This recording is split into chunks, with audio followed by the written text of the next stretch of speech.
नमस्कार. आज बनवूया आषाढी एकादशी स्पेशल वरीचा भात आणि शेंगदाण्याची आमटी. उपवासासाठी अगदी साधा, सात्विक, पोटभर आणि मन तृप्त करणारा असा हा मेन्यू आहे. सर्वात आधी मी इथे 1 कप वरीचा तांदूळ 2-3 वेळा स्वच्छ धुवून घेतला आहे. धुतल्यानंतर त्यातील पाणी पूर्णपणे निथळून घ्या. भिजत ठेवायचे नाहीये, फक्त ओलसर राहतील इतकंच. आता एका कढईमध्ये 1 चमचा तूप गरम करून त्यात जिऱ्याची फोडणी द्या. जर तुम्ही उपवासात जिरे खात नसाल तर तुम्ही याला स्किप करा. त्यानंतर एक बारीक चिरलेली हिरवी मिरची घाला. तिखट कमी आवडत असेल तर मिरचीचे प्रमाण कमी करा किंवा तुम्ही स्किप देखील करू शकता. आता त्यात निथळून ठेवलेले वरीचे तांदूळ घाला आणि 1 ते 2 मिनिटं हलक्या हाताने परतून घ्या. त्यामुळे भात छान मोकळा आणि फुलून तयार होतो. यानंतर 1 कप वरीसाठी इथे मी 2 कप गरम पाणी घेतलं आहे. तुम्ही 2.5 कप देखील घेऊ शकता.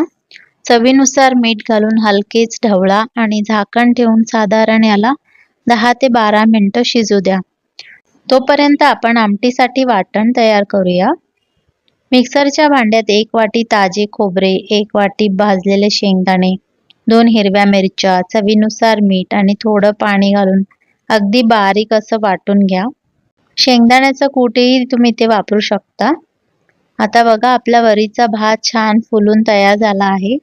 जर तुम्हाला अजून मऊ भात आवडत असेल तर थोडं गरम पाणी घालून 2-3 मिनिटं आणखीन शिजवू शकता. आता आमटी बनवूया. एका कढईमध्ये 2 छोटे चमचे तूप गरम करा. त्यात तयार केलेलं वाटण घालून 1 ते 2 मिनिटं छान परतून घ्या.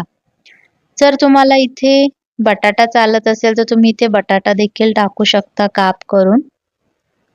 नंतर मिक्सरच्या जारमध्ये पाणी घालून तेही कढईत ओता. मी इथे साधारण 1.5 कप पाणी वापरलं आहे.